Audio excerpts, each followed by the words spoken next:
Where are we, Michael? And this is a representative group of very large-scale retailers.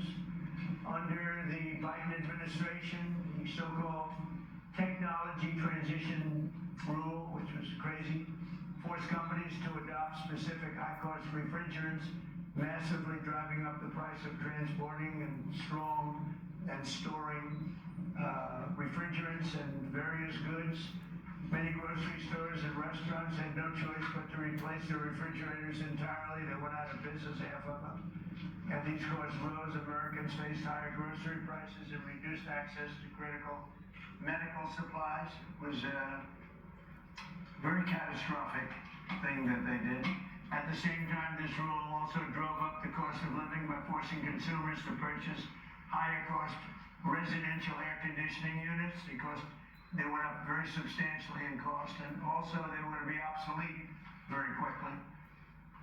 It created national security risk by adding additional hurdles to the already complicated process of manufacturing semiconductors.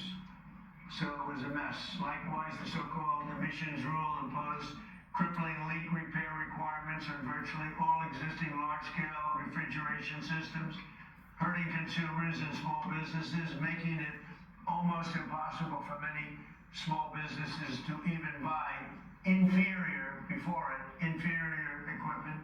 And this is all across the country. The higher cost threatened thousands of jobs and was passed on in the form of higher prices and higher taxes. Today's reforms will deliver significant financial relief, saving American families and businesses more than $2.4 billion. Think of that each year.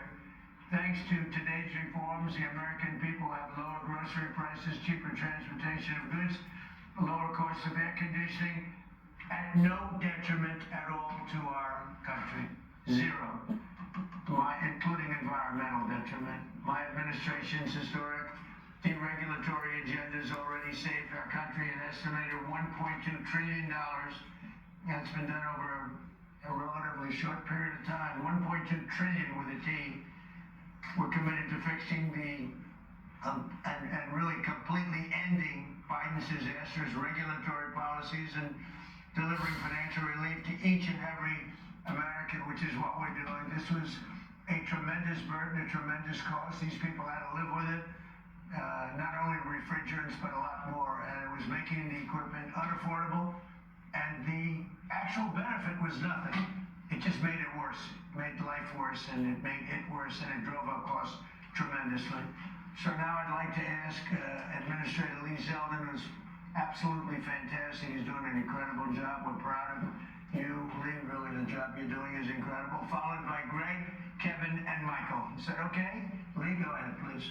Well, thank you, Mr. President. As you know, many Americans were expressing a lot of frustration and anger of this rushed, frantic, reckless sprint by the Biden administration to phase out reliable equipment for grocery stores, for restaurants, and for homes. And the consequences, well, they've been devastating. And once again, the Trump administration has answered